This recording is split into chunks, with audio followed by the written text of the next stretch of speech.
की जयकारा गुरुदेव का। महानुभाव, पूजन के रहस्यों को अपन रोज प्रतिदिन समझ रहे हैं और एक एक चीज को प्रयास कर रहे हैं सुधारने का। गोरेलाल जी क्या कर रहे हैं? समझने का प्रयास कर रहे हैं। कौन कितना समझ रहा है ये तो जब वो क्रिया करेगा तब पता चलेगा। हम सभी लोगों ने कल 4 अर्घ चढ़ाए। पहला अर्घ चढ़ाया आपने पंच कल्याणक के नाम का, गर्भ, जन्म, तप, केवल ज्ञान और मोक्ष कल्याणक का।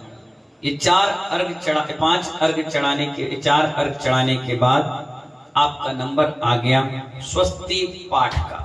स्वस्ति का मतलब मंगल पाठ।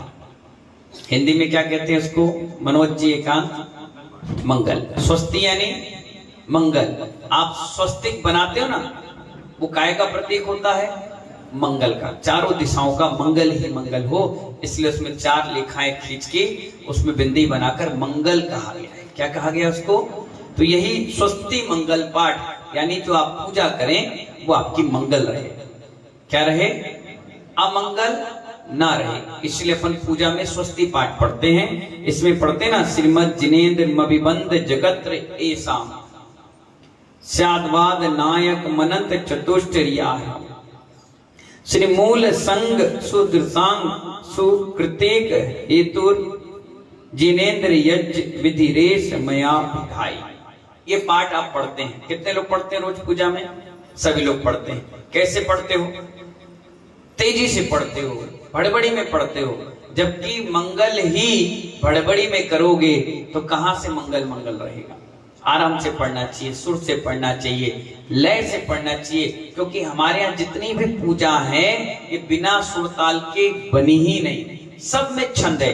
कोई चौरिया छंद है, कोई आर छंद है, कोई बसंत तिलका छंद है। सब अलग अलग छंदों में बनाई गई है। और संगीत हमारे जैन दर्शन की सबसे बड़ी क्या है? बुनियाद है। इसलिए पूजा जब की जाती है तो लय में की जाती है। एक साथ लोग जब पढ़ते हैं कितना सुंदर लगता है दृश्य, लोगों के भाव भी जुड़ने के बन जाते हैं। तो आचार्य भगवान इसमें बता रहे हैं इसका अर्थ, 3 लोग के ईश स्यादवाद नीति के नायक अनंत चतुष्टय के धनी संपन्न जिनेन्द्र देव को नमस्कार करके मैंने मूल संघ के अनुसार सम्यक दृष्टि जीवों की सुकृत की एकमात्र कारणभूत जिनेन्द्र की यह पूजा विधि कही है। इसका अर्थ ये है। और आप लोग इस अर्थ को समझते नहीं हो। अब पूजा में क्या करते हो? पुष्प क्षेपण करना तो बच्चों पुष्प क्षेपण किया और काम खत्म कर लिया। पर मूल लड़ाई आप लड़ते हो जल चंदन अक्षत पुष्प नैवेद्य दीप धूप फल। जबकि महानुभाव इस चीजों में जितने पवित्र भाव आपके लगेंगे पूजा में उतना ही शुभ का आश्रय करेंगे। इसके बाद स्वस्ति त्रिलोक क्या है? अब इसके बाद लाइन जोर से बोलो।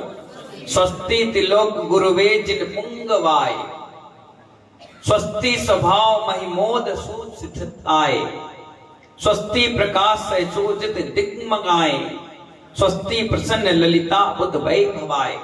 जब जब स्वस्ति शब्द आए तब तब पुष्प क्षेपण करना चाहिए। क्या करना चाहिए? पुष्प क्षेपण करना चाहिए। हर स्वस्ति शब्द में पुष्प क्षेपण करो और कहो कि हमारा भी मंगल हो, सबका मंगल हो, प्राणी मात्र का मंगल हो। ठीक है। इसमें आचार्य भगवान अर्थ बताते हैं, 3 लोग के गुरु तथा जिन प्रधान जिन्होंने कसाय और दोषों को जीत लिया है, आपकी जय हो। स्वाभाविक महिमा का उदय होने से भली भांति स्थित हुए भगवान की जय हो। स्वाभाविक प्रकाश से बड़े हुए केवल दर्शन से युक्त जिनेन्द्र आपकी जय हो। मंगल प्रद सुंदर अद्भुत समोषण वैभव वाले जिनेन्द्र आपकी जय हो। किसकी जय बोल रहे हैं इसमें? भगवान की जय। ऐसे ही आगे स्वस्ति छलद विमल बोध सुधा फलवाय, ये लाइन भी पढ़ेंगे तो इसका भी अर्थ है छलकते हुए निर्मल केवल ज्ञान रूपी अमृत में तैरने वाले स्वभाव और प्रभाव को प्रकाश 3 लोक में व्याप्त एकमात्र चेतन को प्रकट करने वाले त्रिकालदर्शी पदार्थों का ज्ञान द्वारा व्याप्त जिनेन्द्र भगवान की जय। इस लाइन का अर्थ क्या है? भगवान की जय की गई है, भगवान का गुणानुवाद किया गया है, भगवान के गुणों को कहा गया है। लोग आकर कहते हैं भगवान सामने हमें क्या बोलना चाहिए? यही बोलना चाहिए। कुछ नहीं आता तो यही बोल लो, इससे भी शुभ की ही प्राप्ति होगी, आश्रव गलत चीज का नहीं होगा। इसके बाद द्रवस्व शुद्धि मदिगम्म यथानुरूपम आदि पद को आप पढ़ते हैं। इसका मतलब है अपने भावों की परम विशुद्धता को पाने का अभिलाषी मैं देश काल के अनुरूप जल चंदन आदि की शुद्धता को पाकर जिन स्तुवन जिन बिंब दर्शन ध्यान आदि आलंबनों का आश्रय लेकर सच्चे पुरुष पूज पुरुष अनंत आदि की मैं पूजा करता हूं। ये क्या कहा गया है? द्रव्य से शुद्ध, ये वाली पंक्तियां पढ़ करके अपन को ये भाव लाना चाहिए। चौथे में अरहंत पुराण पुरुषोत्तम वाली बात आती है, 4 लाइनें जो पूजा करते होंगे वो चीजें याद आ रही होंगी। उसमें आचार्य भगवान ने इसमें कहा है, हे अरहंत, हे पुराण पुरुषोत्तम, मैं असहाय अकेला जलादि समस्त पावन द्रव्यों का आलंबन लेकर अपने पुण्य को इस विद्यमान व निर्मल ज्ञान केवल ज्ञान रूपी अग्नि से एकाचित होकर अर्पण करता हुआ पुष्पों से छेपण कर देते हैं। किसमें? थाली में, और भगवान को नमस्कार करते हैं। इतनी प्यारी बातें इस 8-10 पंक्तियों में आचार्यों ने लिखी। इसके बाद कौन सा पाठ आता है बताइए? स्वस्ति मंगल पाठ, यानी 24 तीर्थंकरों का स्मरण। हमारे यहाँ कहा गया है कि हमेशा 24 तीर्थंकरों का स्मरण करके जाना चाहिए। सुबह मौन खुले तो क्या बोलना चाहिए? सबसे पहले भगवान का नाम लेना चाहिए। क्या लेना चाहिए? सबसे पहले जैसे मौन खोला ना, पहले ही बोलना चाहिए महावीर भगवान की जय, नमो अरियंताड़म, नमो सिद्धाड़म, नमो आयरियाड़म, नमो उवज्झायाड़म, नमो लोही सब साहुड़म, ओम नमः सिद्धेभ्या, ओम नमः सिद्धेभ्या, ओम नमः सिद्धेभ्या। अगर ये शब्दों का उच्चारण आप करोगे तो अगल बगल जितनी भी रात भर में नेगेटिव ऊर्जा है वो पलायन करके पॉजिटिवता में आ जाती है। आपको लगता है कि मेरे साथ कोई है, मेरे मुख से आज भगवान का नाम निकला है, बहुत अच्छा लगेगा, बहुत बढ़िया रहेगा। इससे अशुद्ध वातावरण से आप बचे रहेंगे। इसीलिए इस पूजा में महानुभाव श्री विश्वाह नमः स्वस्ति, स्वस्ति श्री अजिता नाम की 24 लाइन लिखी गई है और हर भगवान के लिए स्वस्ति शब्द में पुष्पों का छेपण किया गया है। किसका छेपण किया है? आपके घर में दूल्हा आता है तो आप क्या करते हो? पुष्प छेपण करते हो स्वागत में। राजा निकलता है, नेता निकलता है, या आप कभी हेलीकॉप्टर से पंचकणक में क्या करोगे? पुष्प वर्षा। क्यों? पुष्पानी छिपेने का मतलब हुआ समर्पण, एक उत्साह, आनंद।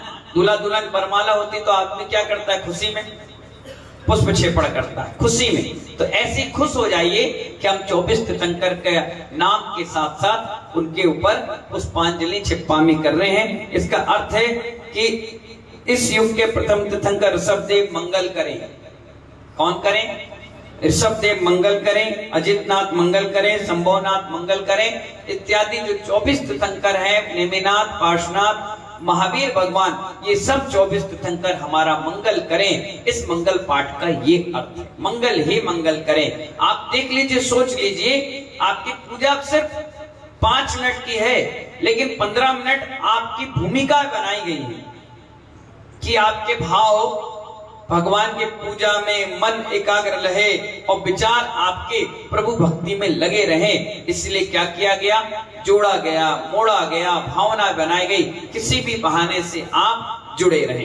तो समझ गए ना आप? इस प्रकार से 24 तीर्थंकरों को नमस्कार के साथ मंगल भावना भाते हुए पुष्पानी छिपणी किया गया। समझ गए ना? पुष्प कैसे छिपण करना ये भी बताया था। एक हाथ से नहीं, दोनों हाथ से, दोनों हाथ में पुष्प ले लीजिए और जब जब स्वस्ति शब्द आए छेपण करते रहिए। अब आप कहोगे हमारा हाथ दर्द दे रहा, हम एक हाथ से ही करेंगे। नहीं, दोनों हाथ से पुष्प छेपण करना चाहिए। क्या करना चाहिए? जल्दी में पूजा नहीं होती, आराम से होती। एक बात मैं पूछ रहा हूं, पूजा कर क्यों रहे हैं आप? बताइए। बोलो ना, जोर से बोलो, डर क्यों रहे? इसमें पैसे थोड़ी ना लगेंगे। बताइए भी राम जी लाल जी, पूजा क्यों करते हैं अपन? हैं? राम जी लाल जी कौन है भाई? वही बताएंगे, बताओ। बहुत बढ़िया। बाबूजी कह रहे हैं मन की शुद्धि के लिए, निर्मला देवी, और कर्मों के नाश के लिए। मेरा एक प्रश्न रहता है हमेशा, मैं पूछता हूं लोगों से, जब मंदिर में आप पूजा करने गए हैं तो इसी भाव से गाए रितेश कि हम अशुभ से बचें और शुभ में लगे, है ना? जब 24 घंटे आप अशुभ में हो और आधा पौन घंटे आपको शुभ के लिए मिला है, तो उसमें शुभ ही शुभ आश्रव करो ना। अशुभ आश्रव क्यों कर रहे हो? आराम से करो पूजा, इत्मीनान से, मन लगना चाहिए पूजा में। अब कई लोग हैं उनका मन ही नहीं लगता, बेमन के पूजा करते हैं, तो उनको फल भी बेमन का ही मिलता है। जबरदस्ती में अभिषेक करते हैं, क्या कहते हैं? हमारा भाव नहीं था। क्या कहा मैंने? कैलाश चंद जी इधर देखो, क्या कह रहे हैं? मेरा मन नहीं था, इनने मुझसे कहा, यानी आपने तुरंत अपनापन उस व्यक्ति को दे दिया। क्या किया? पूछो, बोलो। आपने अपनापन उस व्यक्ति को दे दिया, क्योंकि उसके भाव थे, आपके तो थे नहीं। अब पैसा कौन खर्च करेगा? बोली किसने ली कैलाश चंद जी? आपने। और आपने क्या कहा? महाराज जी मेरा मन नहीं था। आपने कही तब मैंने कही, मतलब महाराज को पुण्य मिल गया, महाराज को पुण्य मिल गया। सुनना पड़े ध्यान से, आप गलती कहां कर देते हैं? आपने क्या कहा? मेरा 1% मन नहीं था, आपने कहा इसलिए मैंने ले ली। अब पैसा तू देगा, अब पुण्य भैसन सागर को मिलेगा। समझ में आया दिनेश वकील साहब? मेरा मन नहीं था, आपने कहा इसलिए। अब मतलब मन भी नहीं था, पुण्य भी किसको मिलेगा? हमें मिलेगा। क्यों? क्योंकि हम निमित्त बन गए। आपको कहना महाराज मेरे भाव थे, आपने कह दी इसलिए मेरे भाव और अच्छे हो गए। अगर ऐसे कहोगे तो मुझे भी पुण्य मिल गया और तुम्हें भी पुण्य मिल गया। महावीर भैया क्या समझ में आया? कभी जिंदगी में मत कहना चाहिए पंडित साहब मेरा तो आने का मन ही नहीं था, मेरा तो चौका लगाने का मन ही नहीं था। अब जब तुम्हारा मन नहीं होगा तो तुम्हारे हाथ की दी हुई रोटी हमारे पेट में भी नहीं चिपकेगी, तुम्हारा दिया हुआ पानी यहाँ उतरेगा नहीं, सीधे निकल जाएगा। तुम्हारा मन नहीं था। आप ऐसा कभी मत भूला करो, ये कहा करो मेरा तो बहुत मन था, तुम निमित्त बन गए और अच्छा हो गया, सोने पर सुहागा हो गया। क्या कहना चाहिए? कभी मैंने कभी जिंदगी में नहीं कहना चाहिए। मैं कभी किसी को कहता हूं ना कि भैया कर लो तुम, हमारा मन नहीं है, मैं, और फिर वो आ जाता है, मैंने कहा अब तुम मत करना। क्यों? मैंने कहा अब तुम्हारा मन नहीं है ना, अब वो पुण्य में छेद हो गया, अब वापस मन बनाओ। अरे महाराज जी मेरा मन है, अब नहीं हो सकता। तुमने अपने पुण्य को लात मार दी, अब पुण्य तो घड़ी की तरह है, घूम कर ही वापस आएगा। और ले भी लिए, सूतक लग गया, एक्सीडेंट हो गया, नुकसान हो गया, कहीं चला जाएगा। अपने भाग को आजमाने के तरीके होते हैं। अगर मैं कहूं मेरा दीक्षा लेने का मन नहीं था, वो तो गुरुजी ने जबरदस्ती दे दी, तो मालूम जिंदगी भर जितना भी मैं पुण्य करूंगा ना, वो पूरा पूरा मेरे गुरुजी को मिल जाएगा। मैं सिर्फ एक पुतला द्रवलिंगी बनकर रह जाऊंगा। जब जब भावलिंगी की बात आएगी तो मेरे गुरुजी को सारा पुण्य चला जाएगा। इसलिए कहा जाता है पूरे मन और होश हवास से काम करना चाहिए। और कोई बोली ले नहीं रहा था इसलिए मैंने ले ली, एहसान मत करो, एहसान मत करो। एहसान करोगे तो उसमें भी कहीं ना कहीं मान आएगा। मैंने ले ली, तुम एहसान कर रहे हो भगवान पर, तुम हो कौन? आज 4 दिन में तुम्हारे पास पैसे आए हैं, दौलत आती है ना, तो सीने पे भी लात मारती है और पीछे भी लात मारती है। रानू भाई दौलत उसका नाम है, क्या नाम है? दौलत, दौलत आगे पड़ेगी तो आदमी सीना तान कर चलेगा, और जब पीछे पड़ेगी तो अपने आप झुक कर चलेगा। इसलिए महानुभाव ये दौलत आना भी बेकार है और जाना भी बेकार है। इसलिए अपने पास ना दौलत, अपन तो बिल्कुल दूर है, इसलिए बिल्कुल दूर है। इसलिए मैंने कहा आपसे कभी भी भाव खराब नहीं करना चाहिए।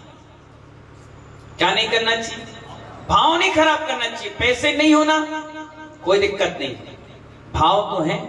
ये भाव ऐसी पूंजी है, भाव ऐसी हमारी लक्ष्मी है। ये भाव से ही व्यक्ति भगवान बनेगा और भाव से ही शैतान बनेगा। पैसे होने से क्या होता है? पैसा टाटा बिरला के पास भी है, पैसा अंबानी के पास भी है, पैसा हर व्यक्ति के पास है। सोनिया गांधी के पास भी है, मायावती के पास है, ममता बनर्जी के पास है। क्या वो हमें आहार दे पा रही है? क्या वो मूर्ति विराजमान कर पा रही है? क्या वो पड़गान कर पा रही है? क्या सौधर्म ईशान कुबेर बन पा रही है? कई ऐसी भी महिला होंगी जिनके पास भरपूर पैसा होगा लेकिन पति नहीं। कई ऐसे भी लोग हैं जिनके माता पिता बनने के भाव हैं लेकिन रसोईली नहीं, बच्चेदानी नहीं, पणिसा ऑपरेशन हो गया। या पत्नी है भी तो शरीर में दाग है, पति है भी तो अंग भंग है। अब पैसा क्या करोगे तुम?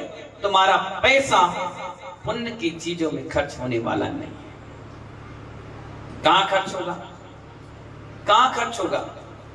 कोरोना में देखा था, बंडल के बंडल डॉक्टर के सामने रखा रह गया, लेकिन डॉक्टर ने भी कहा अब इसको दवा की नहीं दुआओं की जरूरत है। और जिनको दुआएं लगी महानुभाव, वो 2-2, 3-3 बार कोरोना काल में गए और लाशों के अंबार में बैठकर जिंदा बचकर आ गए। अपने भाग्य को धन्यवाद देना चाहिए कि मुझे पुण्य कमाने के अवसर फिर मिल गए। अगर इस लाशों के अंबार में मैं चला जाता तो घर में आहार तो होता, पत्नी और बच्चे देते और फोटो को देखकर रो रहे होते, काश मेरे पिताजी होते, काश मेरी माँ होती, काश मेरा परिवार होता। 3-3 लड़कियों के बाप गरीब औरत छोड़कर चले गए। माँ बेचारी परेशान हो रही कि बच्चों का बाप का साया उड़ गया, क्या करूंगे पैसे का? अटैक आ जाए, अच्छे भले चले गए, क्या करोगे? क्या करोगे इस दौलत का? अभी है तो महानुभाव अपने ऊपर खर्च कर लो। लोग याद करेंगे तुम्हारे जाने के बाद, नहीं तो यही कहेंगे बड़ा कंजूस व्यक्ति था, मर गया, दान करके नहीं गया। दान की तीनों तो गलती हैं, या तो भोग कर लो, या दान कर लो, या नाश होना ही होना है। तुम आंख बंद करके 1 महीने के लिए चले जाओ घूमने, दूसरे दिन तुम्हारी दुकान पे कोई बैठा मिलेगा, ए भैया तू कैसे आ गया? अरे हमने सोचा आप चले गए तो हम आ गए। क्यों? क्योंकि तुम्हारे आगे पीछे कोई पूछने वाला नहीं। ये सिर्फ दिगंबर संत है, तुम्हें मौके देते हैं कि मरने के बाद भी तुम्हें लोग याद करें। आज महानुभाव डबरा में जिस व्यक्ति ने अपने जीते जी कुछ कार्य कर लिए होंगे, लोग उन्हें याद कर रहे होंगे। क्या कर रहे होंगे? याद कर रहे होंगे, स्मरण कर रहे होंगे, हाँ ऐसा व्यक्ति था हमारे बीच जिसने इतना अच्छा कार्य किया, हाँ हमारे बीच ऐसा व्यक्ति था जिसने एक कार्य किया। और नहीं करोगे तो कोई पूछने वाला इस संसार में नहीं, बोलने वाला भी नहीं तुमसे। दीपावली आएगी चली जाएगी, दशहरा आएगा चला जाएगा, अक्षय तृतीया आएगी चली जाएगी, अच्छे अच्छे मुहूर्त निकल जाएंगे, लेकिन तुम्हारा मुहूर्त नहीं आएगा। इसलिए महानुभाव आचार्य भगवान कह रहे हैं कि सब मंगल हो। तीर्थंकरों भगवान से बार बार ये कहते हैं किसी का अमंगल ना हो, सबके मंगल की भावना भाते हुए इस भूमिका को बता रहे हैं। इसके बाद आपका नित्या प्रकंपाद भूतकेव लोध्या नाम का 64 रिद्धियों का वर्णन आया है। वो वर्णन इसलिए आया है कि तीर्थंकर के बाद अगर किसी का नंबर आता है तो हमारे 64 रिद्धि मुनियों के नंबर आता है, और ये रिद्धि बढ़ोतरी करती है। क्या करती है? लोग कहते हैं ना, जब से पूजा भगवान की कर रहे हैं हमारे घर में बरकत हो रही है, वो इसी के कारण है। वो आचार्य भगवान इन 64 रिद्धियों का गुणानुवाद करके पुष्पांजलि छिपानी की गई है। क्या की गई है? पुष्पों का क्षेपण किया गया है, और उनका मंगल रहे हमारे जीवन में, हमारे घर में दरिद्रता खत्म हो जाए, लक्ष्मी का वास हो। मालूम है एक ही चीज दुनिया में है जिसके पास होती है सोचता है मैं बहुत खुशी हूँ, खुश हूँ, अच्छा हूँ, बढ़िया हूँ। वो सोचता है सिर्फ पैसा। विनोद जी, क्या 5 बजे उठ के क्यों जाते हैं अपन? प्रेमचंद जी क्यों जाते हैं? दीपक भाई स्वराज ट्रैक्टर क्यों जाते हैं? कि हमारे पास पैसा आ जाए, जबकि पैसा सुख और शांति दोनों को छीन लेता है। पैसा सुख और शांति को छीन लेता है, लेकिन उस पैसे से जब पुण्य कमाते हो, वो पुण्य सुख और शांति तुम्हें दे देता है। इसलिए आचार्य कहते हैं पुण्य कमाइए, सुख भी मिलेगा और शांति भी मिलेगी, क्योंकि सुख और शांति महानुभाव पैसे से नहीं खरीदी जाती, वो पुण्य से मिलती है। इसलिए आज ये पूजन शिविर का चैप्टर यहीं पर समाप्त करते हैं। कल 64 रिद्धियों के बारे में बड़े डिटेल से पढ़ेंगे, क्योंकि अभी आपका उपयोग दूसरी ओर जा रहा है, आपका मन अभी दूसरी ओर डाइवर्ट हो रहा है। इसीलिए मैं इस चैप्टर को यहीं समाप्त करता हूं, क्योंकि आने वाले 2024 पे आने वाले महेंद्र कुमार जी 2024 में इस डबरा नगर में चंदाप्रभु भगवान के नाम से महानुभाव पहली बार गजरथ पंचगणक प्रतिष्ठा महोत्सव होने वाला है। 10 फरवरी से 15 फरवरी संडे के दिन जन कल्याणक और 15 तारीख को गजरथ के साथ पंचगणक का समापन। और एक मंदिर नहीं महानुभाव, कितने मंदिर? 4, हो सकता है ज्यादा भी हो जाए एंड टाइम में। अभी तो चंदा प्रभु मंदिर जो चमत्कारी कुएं वाले चंदा प्रभु के नाम से मशहूर है, 40 साल हो गए उस मंदिर को बने हुए। 40 साल में धीरे धीरे काम होते होते वेदी ऊपर आ गई, वेदी बन गई, स्वर्णकार हो गया। अभी अशोक वृक्ष का कार हो रहा है, चांदी की प्रतिमा आ रही, मूल नायक बड़ी प्रतिमा भी विराजमान हो रही, शिखर बन रहा, उस पर कलशारोहण, ध्वजारोहण, नीचे संत निवास के कमरे, यानी मंदिर अपडेट यानी कंप्लीट होने वाला है। उसी की खुशी में उसके पंचकणाक हो रहे हैं। हमारे करियावटी का 800 वर्ष पुराना मंदिर, भगवान महावीर स्वामी का मंदिर महानुभाव, उसके भी काम लगभग जनवरी लास्ट तक कंप्लीट हो जाएंगे और फरवरी में उस मंदिर के भी पंचकणाक इसी मंदिर के साथ हो जाएंगे। हमारे बुजुर्ग मंदिर जो कई वर्षों से 12-14 वर्षों से कार्यरत है, शिखर बन चुका है, कलश नहीं चढ़े, वेदी पर भी पत्थर के कलश हैं, उस पे भी कलश लगना है, भगवान पत्थर पर विराजमान है, कमलासन में विराजमान होंगे, साथ में 2 प्रतिमा और आ रही है, यानी बुजुर्ग मंदिर के भी पंचकणाक साथ साथ हो जाएंगे। छीमक मंदिर शीतलनाथ भगवान का मंदिर है, उस मंदिर में भी 2 प्रतिमाएं आनी है, वो प्रतिमा भी यहीं पर प्रतिष्ठा होंगी। यानी 4 मंदिरों की तो स्वीकृति महानुभाव पहले ही आ चुकी है। 1-2 मंदिर और समावित हो जाएंगे तो सीधे सीधे 5 यानी पंच परमेष्टि के पंचकणाक प्रतिष्ठा महोत्सव आपको देखने को मिलेगा। इसलिए मन में कभी किसी प्रकार का विकल्प मत रखना कि ये चंदा प्रभु मंदिर के पंचकणाक है। चंदा प्रभु मंदिर के नहीं है, चंदा प्रभु भगवान के है। क्योंकि हमने आदिनाथ का देख लिया, पार्श्वनाथ महावीर का देखा, नेमिनाथ का देखा, वासुपूज का देखा, शीतलनाथ का देखा, अब मौका मिला है हमारे चंदा प्रभु जो कुएं से प्रकट होकर के विराजमान हुए थे। और एक सहयोग इसलिए बैठा है कि जब मेरा जन्म हुआ 12 अगस्त को ग्रस्त जीवन में पंडित साहब, उसके जस्ट 45 दिन के बाद कुएं से चंदा प्रभु प्रकट हो गए। जिस दिन में मंदिर गया लगभग एवरेज में, उसी समय ये भी मंदिर में चंदा प्रभु प्रकट हुए और प्रकट होते ही उन्होंने अपना अतिशय चमत्कार दिखाना प्रारंभ कर दिया।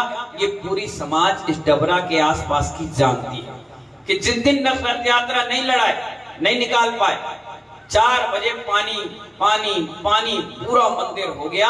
बेचारे मंदिर की समिति के लोग आनन फानन में 4 लोग बैठ करके फटाफट उनको निकाला और समझ गए कि नहीं, ये भगवान अपना अतिशय आज भी बरकरार रखे हुए। आप देखिए, मैं जाता हूँ, भगवान का आशीर्वाद लेकर आता हूँ, जो कहता हूँ वो हो जाता है। वो चंदा प्रभु भगवान का अपने आप में अतिशय चमत्कार है। उस मंदिर को अब समाज छोटी है, इस कारण से उसका अतिशय चमत्कार विश्व व्याप्त नहीं हो पाया। और अब पंचकणक के माध्यम से और भी मंदिरों का अतिशय चमत्कार विश्व व्याप्त होने वाला है। एक पंचकणक गजरथ जिस स्थान पर हो जाता है पंडित साहब, 5 साल तक उस स्थान पर कभी कोई दुर्भिक्षता नहीं होती, घटनाएं नहीं घटती, कोई भी आग, ओले, पानी, बरसात किसी प्रकार की जनहानि या किसान की हानि या परिवार की हानि या समाज की कोई हानि नहीं होती। ऐसा बुंदेलखंड में प्रचलन है कि जहां गजरत हो गया वहां के आसपास के लोग दिन दुगनी रात चौगनी तरक्की करते हैं। राजकुमार जी समझ में आ रहा है कि नहीं आ रहा? अरुण जी समझ में आ रहा है? इसीलिए महानुभाव कोमल चंद जी कहां गए? तो इसीलिए ये गजरत महोत्सव रखा गया 10 फरवरी से 15 फरवरी। बड़ा सुंदर मौसम रहेगा, बढ़िया व्यवस्थाओं के साथ रहेगा और ना किसी की स्कूल की टेंशन, ना किसी के मंडी की टेंशन और सुंदर तरीके से आयोजित ये कार्यक्रम होगा। सभी लोग इसमें सहभागिता अपनी अपनी बनाकर रखें। इन्हीं मंगल भावनाओं के साथ जय बोले चंदाप्रभु भगवान की।